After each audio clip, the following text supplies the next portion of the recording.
CJP versus ओजेपी social media रे चलिला भयंकर टक्कर। सीजेपी को नहीं दिन को दिन बढ़ुची विवाद।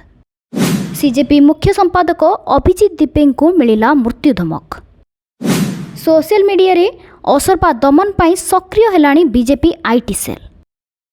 सीजेपी पार्टी को नहीं दिन को दिन बढ़ुची विवाद।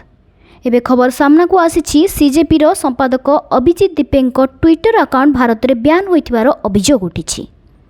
अकाउंट बंद हेबा परे से सीधा प्रश्न करिसेंती एहाकु कोन गणतंत्र कहा जाए। तांको कहिबा अनुसार विरोधी स्वर को चुप करा जाउछि बोली अभियोग हेउछि। एहा सहित आउ एक चिंतार खबर सामना को आसी। अभिजीत दीपेन को डेथ थ्रेट मिलुथिबार अभियोग होइछि, जहा पर सोशल मीडिया रे चिंता बढ़िछि। एपटे सीजेपी को विरोध करने आउ एक नुआ ग्रुप ओगी जनता पार्टी सामना को आसी। एही ग्रुप सोशल मीडिया रे सीजेपी को लगातार टार्गेट और क्रिटिसाइज करुछि। एबे इंटरनेट रे सीजेपी बनाम ओगी जनता पार्टी को नहीं भयंकर ट्रेंड चली।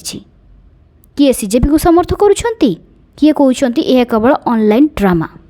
तेबे प्रश्न यह उठुछि कि सतरे कि गणतंत्र रे समस्त को कहिबार अधिकार अछि ना केवल किछि स्वर को ही शुणा जाउछि।